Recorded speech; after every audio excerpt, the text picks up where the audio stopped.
Ja, die wahre Liebe, was ist das eigentlich ganz genau? Man hört so viel über die Liebe. Viele sagen, Liebe ist ein Gefühl, andere sagen, nein, Liebe ist eine Definition. Und wenn ich ins Wort Gottes schaue, in die Bibel schaue, dann ist es spannend, dass Gott von sich selber sagt. Im 1. Johannes 4,16 sagt er, Gott ist Liebe. Und wer in dieser Liebe bleibt, der ist in Gott und Gott in ihm. Und das ist eigentlich mega eine krasse Aussage. Also Gott sagt von sich selber, er ist Liebe. Und wer in ihm bleibt, bleibt auch in dieser Liebe inne. Und gleichzeitig glaube ich, dass all die Liebe manchmal fast nicht definierbar ist. Sie hat so verschiedene Facetten. Gott hat so viele verschiedene Facetten. Und ich habe versucht, in diesem Album, in diesen verschiedenen Songs, die verschiedenen Facetten von dieser Liebe aufzunehmen und zu beschreiben und wiederzugeben. Und das erste Lied heisst «Was für eine Gnade». Und dann nehme ich Bezug auf einen Bibeltext, der im Alten Testament im Jesaja 53 steht. Dort ist eigentlich das erste Mal wird eigentlich Jesus Christus erwähnt oder wird von ihm geredet, dass er wird kommen als Bote, als Erlöser für die Welt, für uns Menschen, um uns wieder zu versöhnen mit Gott im Himmel, um unseren Weg zu schaffen zu Gott im Himmel, damit wir Frieden haben mit Gott. Und das Lied, oder der Text, das ist so einfach krass, was dort beschrieben wird. Dass er geschlachtet wird werden wie ein Lamm, dass er wird zur Schlachtbank geführt werden, dass er wird peinigt werden, dass er wird verunstaltet sein, dass man ihn fast nicht mehr kennt. Und das alles macht er aus Liebe zu der Menschheit, damit wir Frieden haben.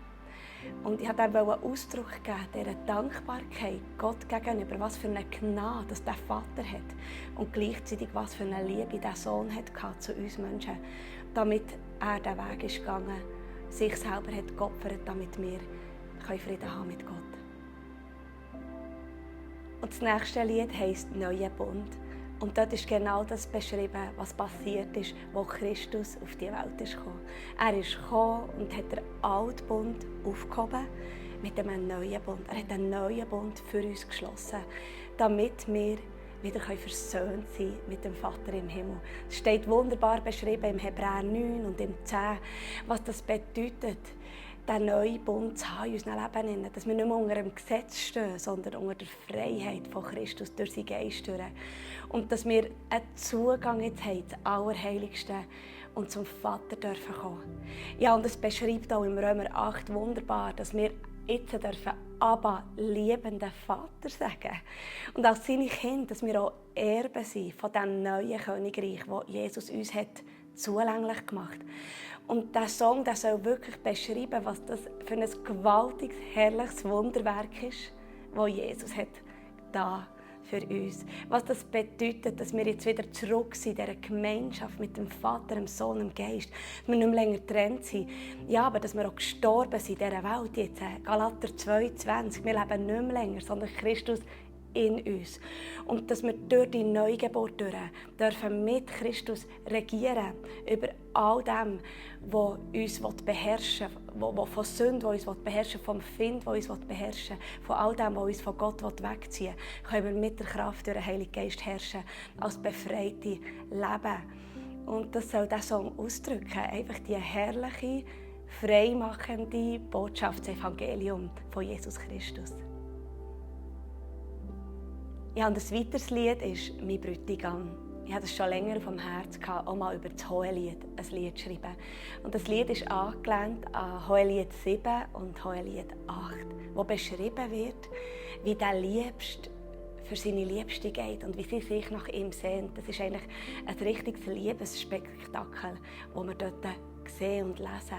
Der Liebste, der sagt, oder die Liebste, die sagt, wie ein Siegelring, drehst du mir am Hals um den Hals und auf deiner Brust ist der Ring und so viel näher drehst du mir an deinem Herz.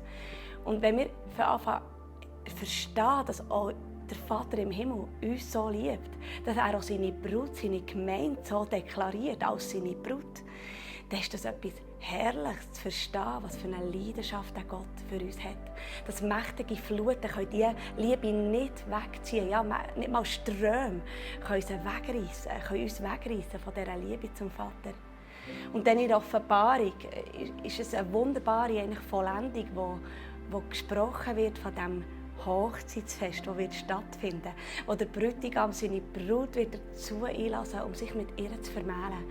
Und ich finde das eine wunderbare Zusage, dass ich weiss, dass ich auch heute verlobt bin mit dem Bräutigam Jesus, dass ich eine Braut bin, die mich heiligen und reinigen kann und parat werden für das grosse Hochzeitsfest. Und ich glaube, das ist ein wunderbares Bild für uns, auch die leidenschaftliche Liebe von Gott, dem Vater, zu uns zu verstehen.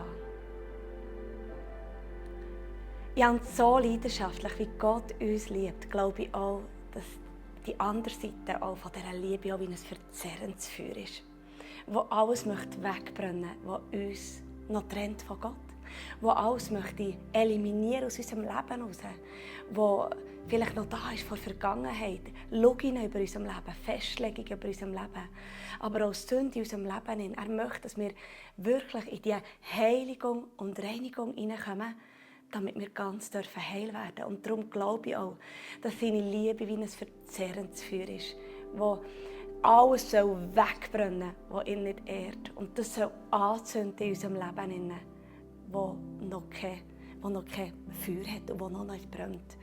Und es steht an einem spannenden Ort, im Römer 2,29 steht, dass nur die Beschneidung von unserem Herz ist die Beschneidung, die zählt in Gottes Augen. Und das ist die Beschneidung, die durch den Heiligen Geist passiert. Wir können die nicht bekommen, indem wir alle Gesetze befolgen, indem wir uns Mühe geben, indem wir es richtig machen und möglichst viel Gutes tun für den Herrn. Sondern sie kommt nur, indem wir den Heiligen Geist in uns hineinlassen und sagen, komm und räum mein Leben auf.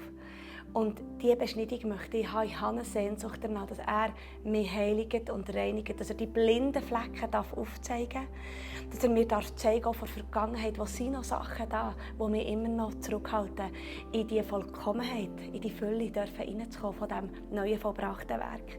Und darum ist mir das Lied ein grosses Anliegen geworden und darum vielleicht auch die Dringlichkeit, die in diesem Lied vorkommt. Hey, brenn weg, was dich nicht ehrt. Brenn weg, was mich noch trennt von dir. Weil ich glaube, es ist auch ein Ruf an die Brut Jesu in dieser heutigen Zeit. Komm, tu dich heiligen und reinigen, damit du tadellos vor dem Herrn bestehen kannst. Dass du vor ihn treten und dass du das Neue Vollbrachte ganz anfangen leben, mit diesem neuen Gewand gekleidet sein. Und das soll das Lied ausdrücken. Ja, und das nächste Lied ist «Die wahre Liebe». Und das Lied ist ein berühmter Text aus dem 1. Korinther 13 angelehnt. Die Liebe, die sich selber hingibt, die geduldig ist, die sanftmütig ist, langmütig ist. Und ich habe einfach versucht, den ganzen Text in ein Lied hineinzupacken. Und es hat mich selber einfach nochmal wieder tief berührt. Wie gewaltig, umfassend und gross die Liebe ist, die ich als Mensch eigentlich gar nicht verstehen kann. Und das soll das Lied ausdrücken, soll uns neu inspirieren und neu auch faszinieren, wie gewaltig Gott uns liebt. Ja, und dann kommt das letzte Lied, das ist ein Herzenslied für mich. Ich schaue auf das Lamm. Und auch das Cover tut das widerspiegeln. Das Lamm, das auf dem Weg steht. Jesus in Lammesgestalt, der einlädt und sagt, hey, willst du mir folgen? Für mich ist das Lamm im letzten Jahr sehr etwas Liebes geworden. Ich habe oft so den auferstandenen, kraftvoll, überwinderisch Jesus haben in meinem Leben, dem, der Zeichen und Wunder folgen.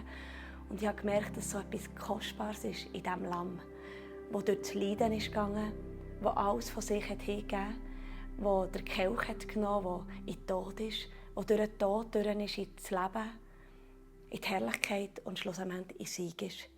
Und in der Offenbarung lesen wir auch, dass das Lamm auf dem Thron Gottes hockt und angebetet wird. Und für mich ist einfach Jesus in Lammesgestalt mein Vorbild geworden.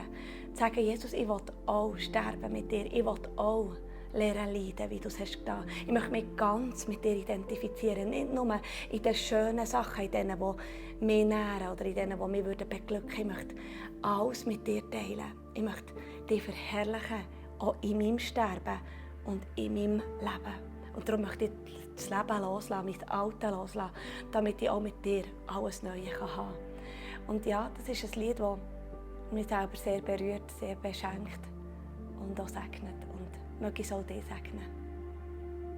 Ja, und das ist echt mein grosser Wunsch, dass du durch das Hören von diesen Liedern selber eine ganz neue, tiefe Offenbarung bekommst von dieser herrlichen, gewaltigen, eben irgendwo unfassbaren Liebe von Gott im Himmel.